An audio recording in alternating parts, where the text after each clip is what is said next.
Olá, irmãos, sejam todos bem-vindos a este canal. Mais uma vez, você está aqui é porque você quer ouvir uma palavra, uma pregação bíblica. Então, eu espero que a pregação de hoje possa edificar a sua vida.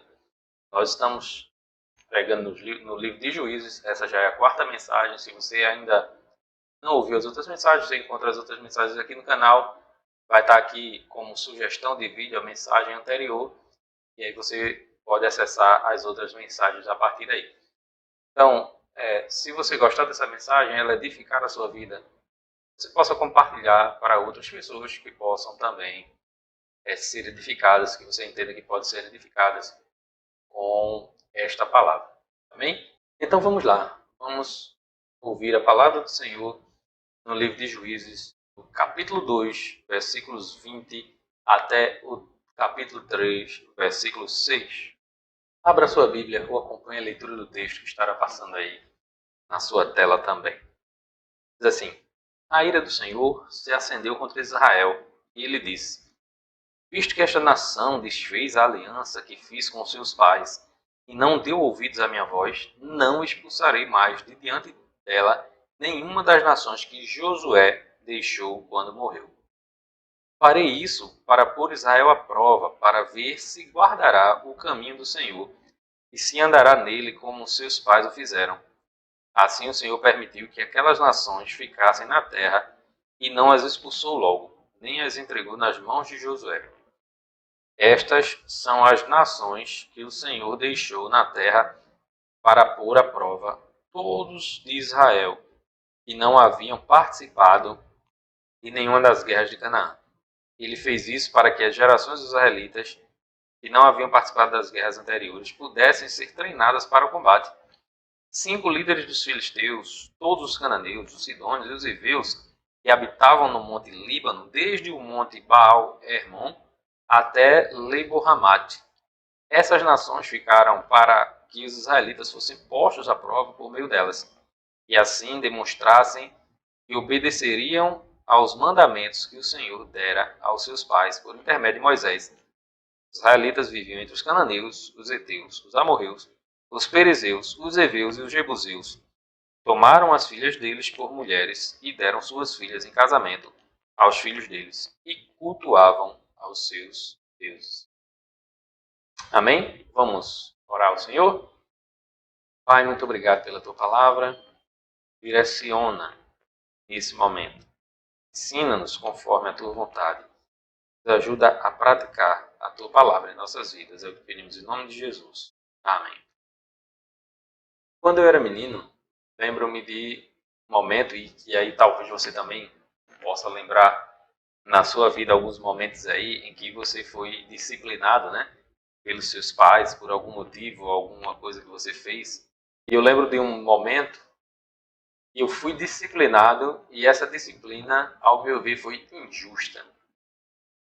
Eu fui acusado de ter insultado a minha avó com um palavrão, e sendo que eu não me lembro exatamente como aconteceu a situação, porque eu era pequeno, mas eu lembro que até hoje o que ficou na minha mente foi que eu não tinha feito aquilo. Na realidade, havia sido uma interpretação equivocada de uma tia minha, que não costuma mentir, não foi uma mentira que ela inventou, mas foi uma interpretação equivocada de alguma coisa que ela viu. E nesse sentido ela acabou entendendo que eu estava insultando minha avó e aí disse a meu pai, né? E aí eu fui disciplinado pelo meu pai por uma coisa que eu não tinha feito.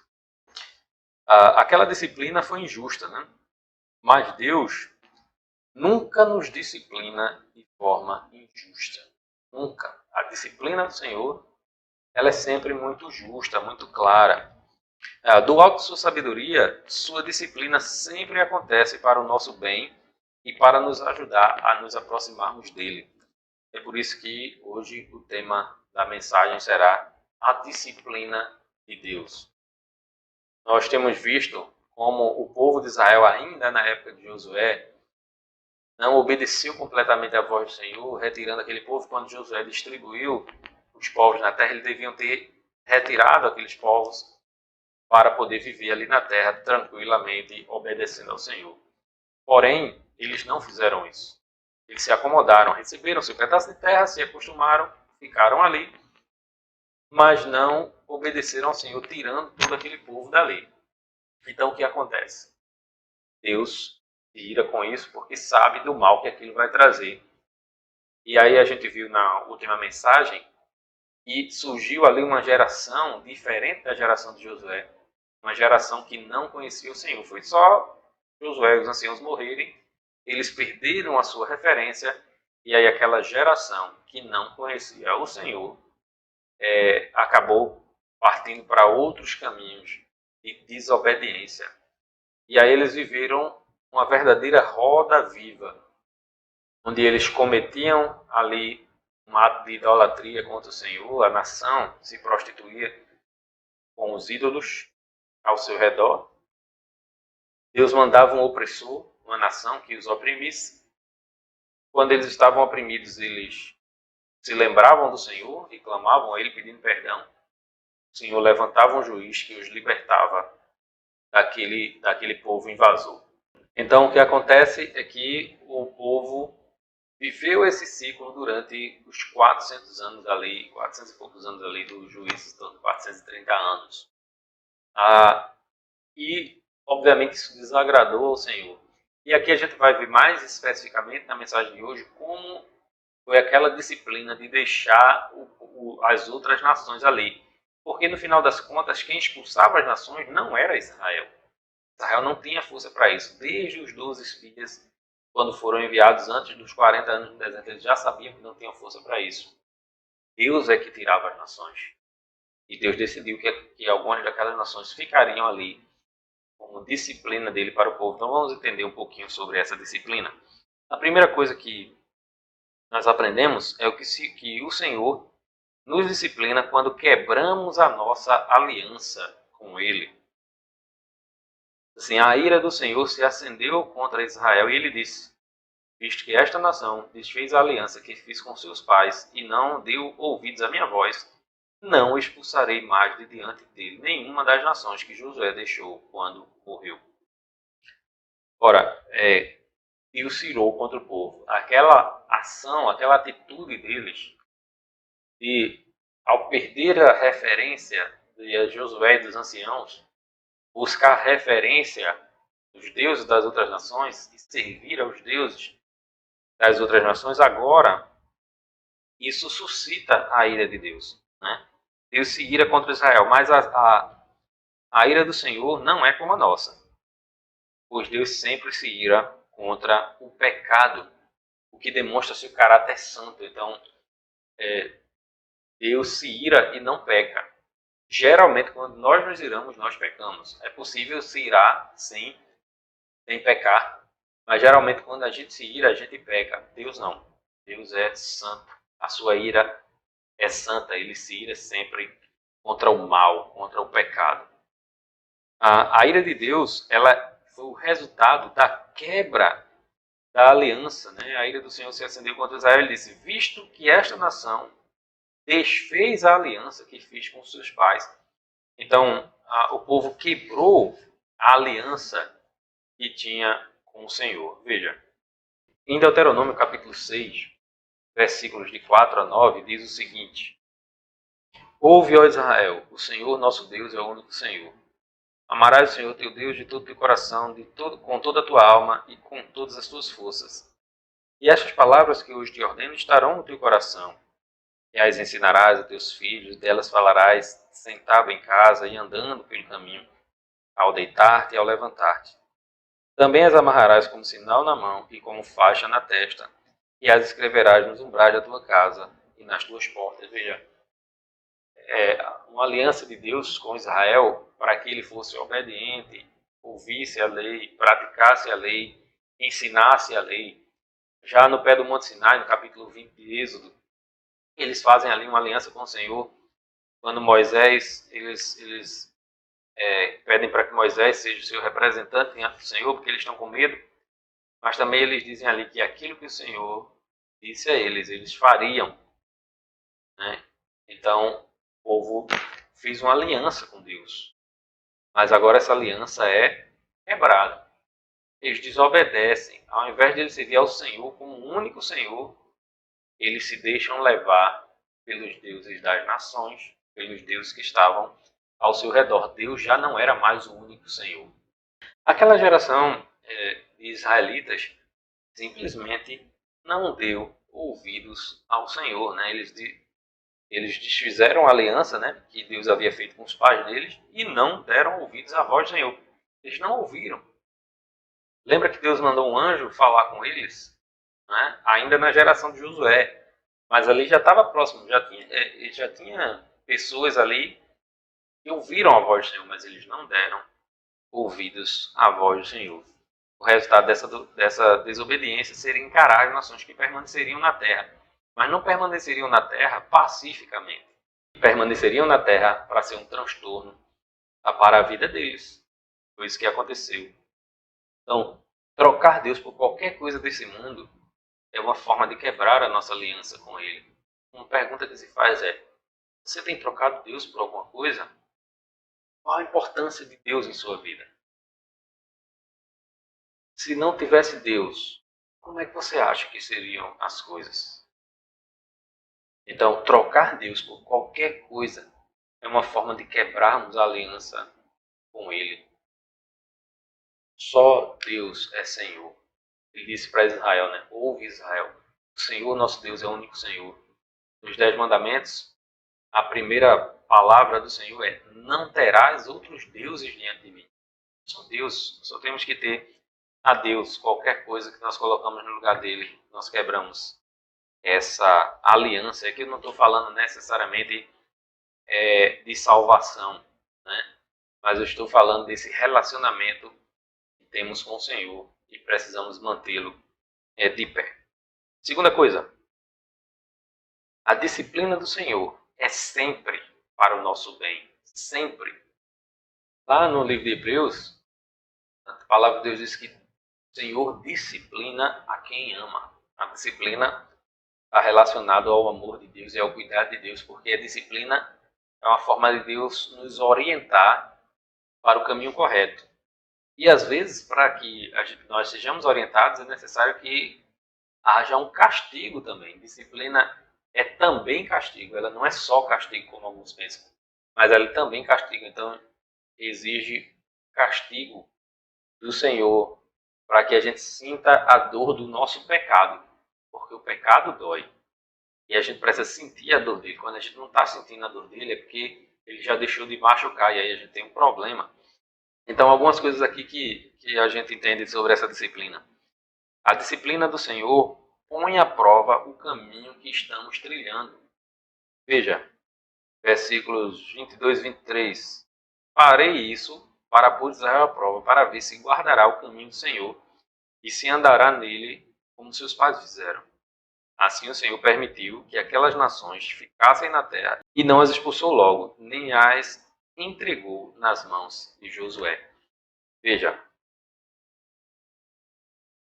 o Senhor deixou aquelas nações ali, em primeiro lugar, para testar o caminho de Israel. O caminho de Israel escolher trilhar. Caminho. Nós só temos um caminho a trilhar.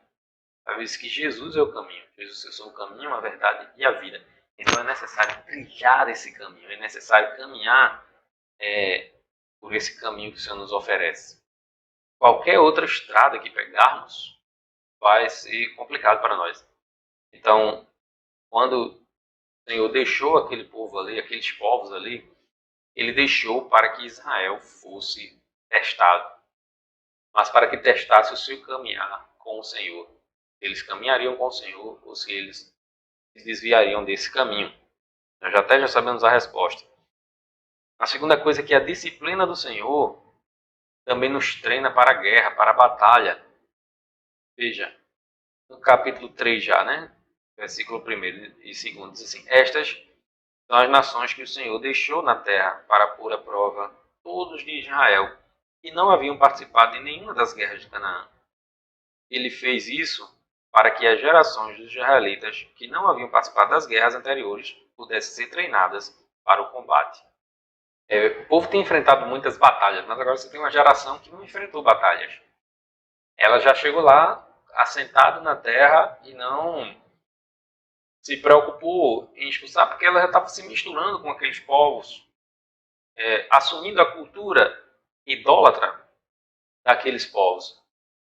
E eles não conheciam a guerra, mas alguns daqueles povos também os perturbava, os atacava, tomava suas terras, invadiam suas terras, e o Senhor deixa eles ali também, não só com o propósito para saber por onde é que eles caminhariam, mas também para que eles treinassem para as batalhas. Veja, tem uma frase que diz que Deus escreve certo por linhas tortas, né?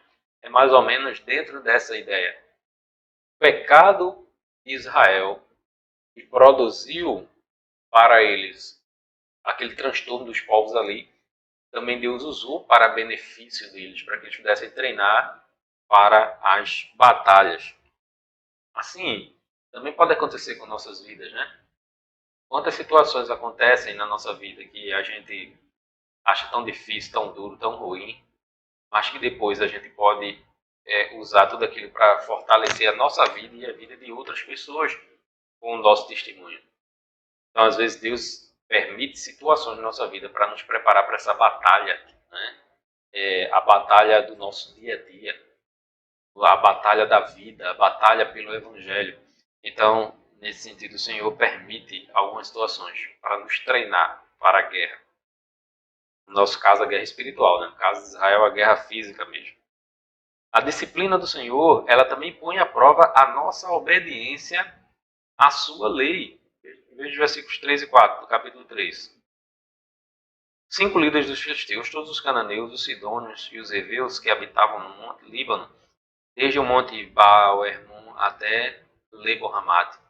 Essas nações ficaram para que os israelitas fossem postos à prova por meio delas e assim demonstrassem que obedeceriam aos mandamentos que o Senhor dera a seus pais por intermédio de Moisés. Então, uma outra coisa que foi testada foi a sua obediência aos mandamentos do Senhor. Obediência à lei do Senhor. Foram provados com relação a isso. É interessante, se você continuar lendo a história do povo, o Antigo Testamento ali, você vai chegar no livro de Reis e vai perceber lá na frente que o povo tinha perdido o livro da lei. Quer dizer, o povo falhou na obediência à lei, nem sequer cuidou do livro onde continha a lei. E aí a gente pergunta para nós, como é que nós temos obedecido à lei do Senhor? Como é que você tem andado? Como é que você tem caminhado? Como é que você tem observado a lei do Senhor? Será que você escolhe e vai obedecer? Ou será que você obedece conforme tudo que o Senhor preveu? É óbvio que nós não somos perfeitos, não é essa a questão. Mas nós precisamos nos dispor a correr atrás, a crescer e a buscar a palavra do Senhor para nos orientar como nós devemos andar nesse mundo. Nós precisamos estar atentos às lições que o Senhor quer nos ensinar com a sua disciplina. Então, se o Senhor nos disciplina, Ele quer nos ensinar algo e a gente precisa aprender. Nós temos vivido esse momento de pandemia. Eu creio piamente que há um elemento de disciplina do Senhor para esse momento. A pergunta é, temos aprendido a lição? O que é que o Senhor quer nos ensinar? Precisamos observar isso. Terceira e última coisa, desconsiderar a disciplina de Deus nos fará afundar ainda mais no pecado. Versículos 5 e 6 diz o seguinte: os israelitas viviam entre os cananeus, os heteus, os amorreus e perizeus, os heveus e os jebuseus. Tomaram as filhas deles por mulheres e deram suas filhas em casamento aos filhos deles, e cultuavam os seus deuses. Casamentos mistos foram sempre um problema para os servos de Deus. Veja, desde Gênesis capítulo 6, versículos de 1 a 6. Sucedeu que quando os homens começaram a multiplicar-se na terra e lhes nasceram filhas, Os filhos de Deus viram que as filhas dos homens eram bonitas e, dentre todas elas, tomaram as que haviam escolhido. Então disse o Senhor: o meu espírito não permanecerá para sempre no homem, pois ele é carne. Os seus dias serão 120 anos. Naqueles dias, os Nefilins estavam na terra. E também depois, quando os filhos de Deus possuíram as filhas dos homens, as quais lhe deram filhos. Esses Nefilins eram os valentes, os homens de renome da antiguidade. E o Senhor viu que a maldade do homem na terra era grande e que toda a imaginação dos pensamentos de seu coração eram continuamente má. Então o Senhor arrependeu-se de haver feito o homem na terra, e isso pesou no coração. Veja, aqui, descendentes de Sete, os filhos de Deus, com os descendentes de Caim, as filhas dos homens, eles se juntam, se casam, e a maldade se multiplica na terra ao tal ponto que o Senhor tem que mandar o dilúvio. O dilúvio vem por conta dessa maldade e ela se espalha a partir dos casamentos mistos de servos de Deus com pessoas do mundo. Quando um pastor fala sobre a necessidade de que as pessoas crentes na igreja procurem casar-se com outros crentes, é porque, historicamente, se a gente caminhar durante todas as escrituras, a gente vai ver que isso traz um problema sério para o povo de Deus. Sempre desviando o povo de Deus do seu caminho. Então, se você não quer se arriscar, você vai procurar fazer conforme as escrituras ensinam. Então, isso sempre foi um problema. Os israelitas, aqui em Juízes, tomaram as filhas daqueles povos idólatras, pagãos, cananeus ali, como mulheres, como esposas. E também deram as suas filhas como esposa para eles. Ou seja, eles começaram a misturar não só a família, não só as famílias, mas os costumes. E Deus separou Israel para ser diferente das nações, para ser luz para as nações, não para ser igual, não para se misturar, no sentido aqui de se contaminar com a religião daqueles povos. Porque a gente tem, por exemplo, no próprio período de juízo, o caso de Ruth. Ruth era uma moabita, Ruth não era judia, ela inclusive entra na genealogia de Jesus. Agora, Ruth se converteu. Então era possível sim que não for você casar com uma pessoa que não fosse judeu, mas essa pessoa precisaria ter também esse encontro com Deus, né? Reconhecer o Senhor Deus como o único Senhor, como diz lá em Deuteronômio. Então eles fizeram essa troca, deram as filhas, tomaram as filhas. Agora, quem saiu no prejuízo? Foram os israelitas, porque os povos das nações não se converteram a Deus. Mas os israelitas abandonaram o Senhor, começaram a realizar cultos idólatras, a se envolver, chafurdar na lama da idolatria, junto com aqueles povos. Né? Diz aqui o texto, versículo 6, no finalzinho, e cultuavam Deus. Eles prestavam culto àqueles deuses. Uma vez que Deus nos discipline e nós não tomamos nenhuma atitude, a tendência é nos afundarmos ainda mais nos nossos pecados. Então, Deus deu a disciplina, deixou os povos com um objetivo claro e que eles deveriam ver aquilo como a mão de Deus pesando sobre o pecado deles. Mas foi que alguns deles fizeram, a maioria deles fizeram. Eles não deram ouvidos à voz do Senhor e afundaram ainda mais. Casaram-se, deram-se em casamento e caíram, mergulharam nos cultos idólatras. Esse é o retrato desse período, como tudo começou. Daqui para frente a gente vai ver os juízes, a história individual dos juízes. Mas aqui é como todo o quadro que foi pintado. O povo se afastou do Senhor, se envolveu com os ídolos das nações, perdeu a referência dos anciãos e teve como referência os povos idólatras e pagãos. Nós possamos olhar firmemente para o Senhor e saber que no momento que o Senhor nos disciplina, nós precisamos entender essa disciplina, extrair as lições e nos aproximar ainda mais do Senhor. Só algumas aplicações. para encerrarmos.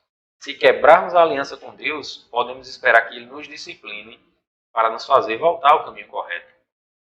Então, se eu for seduzido por algum Deus, o Senhor vai me disciplinar, porque Ele vai fazer com que eu trilhe o caminho de volta. Pelo menos Ele vai abrir o caminho para que eu possa trilhar. Esse caminho vai ser difícil, vai ser árduo. Nenhuma disciplina é boa logo de cara. O resultado da disciplina pode ser bom. O resultado da disciplina pode ser bom, mas a disciplina não é boa. Ninguém gosta de ser chamado a atenção, de ficar de castigo, de levar até uma coça, né? Nós não gostamos disso. Não é bom, mas o resultado é bom. Então a gente precisa estar atento, né, que se de alguma forma quebrarmos a aliança, o Senhor vai nos disciplinar. Quando formos disciplinados, devemos nos submeter, pois o Senhor visa sempre o nosso bem. Toda a disciplina de Deus é para o nosso bem. Deus não disciplina de forma equivocada. Lembra lá do começo que eu falei? Que recebi uma disciplina de forma injusta? Com Deus não tem isso. Com Deus não tem disciplina injusta. Deus sempre nos disciplina de forma justa. Então, por isso, nós precisamos nos submeter à disciplina do Senhor. E desconsiderar essa disciplina nos lançará num buraco maior ainda. Rejeitar a disciplina do Senhor é rejeitar o próprio Senhor. Quando nós, na igreja, precisamos de alguma forma disciplinar um irmão por conta de algum erro, e aquele irmão, porventura, não aceita a disciplina, a única alternativa que resta é a exclusão dessa pessoa do rol de membros. Por quê? Ela não aceitou a disciplina que a igreja coloca dentro dela por conta de um pecado que ela tenha cometido. Mas ela acha que não está errada. Então, por isso, ela prefere viver no seu orgulho do que aceitar a disciplina. A gente faz a mesma coisa com Deus. Se a gente rejeitar a disciplina do Senhor, nós vamos nos afundar ainda mais nos nossos pecados. Portanto, aceite a disciplina do Senhor, aprenda as lições e se aproxime ainda mais dele. Esse é o nosso objetivo, nos aproximar mais do Senhor. Amém? Que Deus nos abençoe e nos ajude na nossa caminhada a nos aproximar cada dia mais de Deus. Vamos orar, meus irmãos. Vamos orar ao Senhor. Pai, em nome de Jesus, muito obrigado pela tua palavra, que nos ensina uma lição tão importante de disciplina,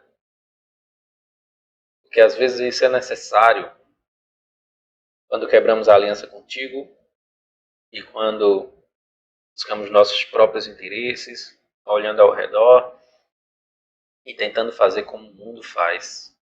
Que o Senhor nos ajude a buscar a tua vontade acima de tudo, as lições que o Senhor nos ensina, a disciplina que o Senhor nos dá, para que possamos cada dia mais nos aproximar de Ti. Guia, Senhor, os nossos passos e cada pessoa que está ouvindo, que o Senhor abençoe a sua vida. Pedimos tudo isso em nome santo de Jesus. Amém.